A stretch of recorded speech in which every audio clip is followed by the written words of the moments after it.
Di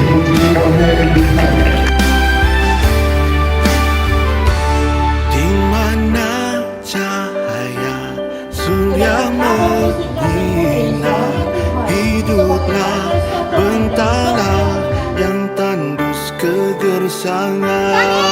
Begitu jua sinarnya cinta, pastinya kan mekar nurani penyambungnya.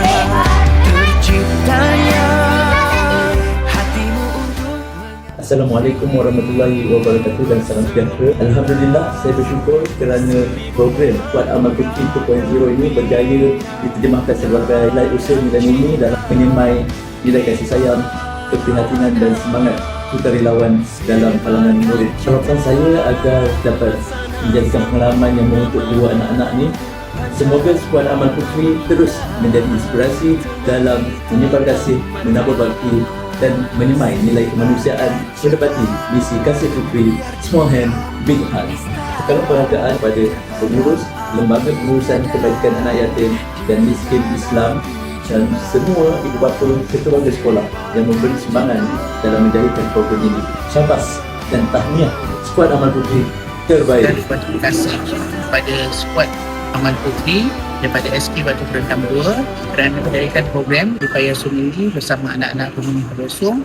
Alhamdulillah program berjalan dengan lancar dan saya harapkan semua semoga berjaya dunia akhirat. Program ini dapat dijalankan seterusnya di masa akan datang, insya-Allah. Sebagai guru pembimbing, saya berasa amat bangga atas komitmen dan kesungguhan serta disiplin yang ditunjukkan oleh mereka.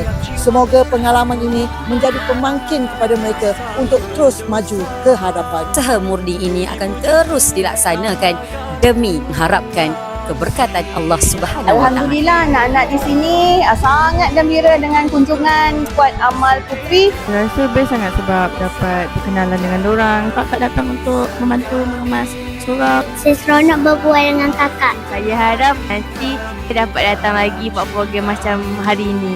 Alhamdulillah, kami berjaya melaksanakan misi Kasih Puteri di Payasum. Terima kasih atas sokongan anda semua. Skuad Amal berbakti penuh hati. sebagai pembela